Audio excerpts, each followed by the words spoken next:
എല്ലാവർക്കും നമസ്കാരം. ഞാൻ ജിജോ വാളുക്കാരൻ. ഇന്ന് ഞാൻ പറയാൻ ഉദ്ദേശിക്കുന്നത് നമ്മുടെ ഫ്ലൂസിയെ കുറിച്ച് തന്നെയാണ്. എനിക്കറിയാവുന്ന 2 കാര്യങ്ങൾ നിങ്ങളുമായിട്ട് ഷെയർ ചെയ്യുക എന്നുള്ളതാണ് ഇന്നത്തെ വീഡിയോയിലൂടെ ഞാൻ ഉദ്ദേശിക്കുന്നത്.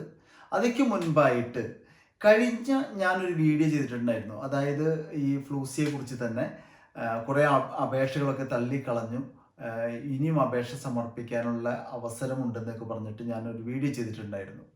അപ്പോൾ അതിനകത്ത് എനിക്ക് 2 കമൻറ്റ് വന്നിട്ടുണ്ടായിരുന്നു. എനിക്ക് ആ സുഹൃത്തുക്കളോട് പറയാനുള്ളത്, എല്ലാ കാര്യങ്ങളും നമുക്ക് എവിഡൻസ് കാണിച്ചിട്ട് നമുക്ക് പറയുക എന്ന് പറയുന്നത് അസാധ്യമാണ്.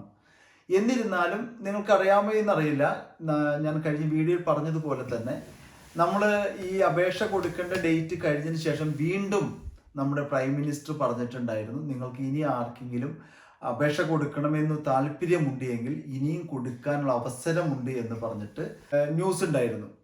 അതുപോലെ തന്നെ എനിക്ക് പിന്നെ ഇതിന് എവിടെ നിന്നാണ് എവിഡൻസ് അല്ലെങ്കിൽ എവിടെ നിന്നാണ് നിങ്ങൾക്ക് ഈ അറിവ് കിട്ടണേ എന്ന് എന്നോട് ചോദിച്ചിട്ടുണ്ടെങ്കിൽ എനിക്ക് പറയാനുള്ളത്, ഇതുമായിട്ട് വർക്ക് ചെയ്യുന്ന കുറച്ച് അഡ്വക്കേറ്റുമാർ അതല്ലെങ്കിൽ കൊമേഴ്സ്യലിസ്റ്റുകൾ, അവരിൽ നിന്ന് കിട്ടുന്ന ഇൻഫർമേഷനാണ് അവരിൽ നിന്ന് ഞാൻ നിങ്ങളുമായിട്ട് ഷെയർ ചെയ്യാൻ ആഗ്രഹിക്കുന്നത്, അല്ലെങ്കിൽ അവരിൽ നിന്ന് കിട്ടുന്ന അറിവാണ് ഞാൻ നിങ്ങൾക്ക് ആയിട്ട് ഷെയർ ചെയ്യുന്നത്.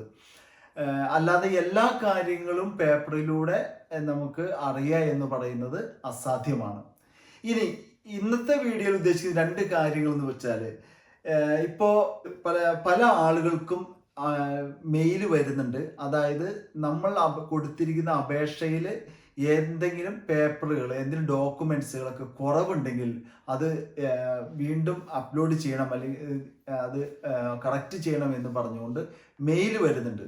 എക്സാമ്പിൾ, ഇപ്പോൾ ഞാൻ അറിയുന്ന 2 പേർക്ക് വന്നത് എന്താണെന്ന് വെച്ചാൽ, അവരുടെ ഒരാൾക്ക് വീടിൻ്റെ പേപ്പർ കറക്റ്റ് അല്ല കൊടുത്തിരിക്കുന്നത്, അത് കറക്റ്റ് ചെയ്ത് അപ്ലോഡ് ചെയ്യാൻ പറഞ്ഞിട്ട് വന്നിട്ടുണ്ടായിരുന്നു.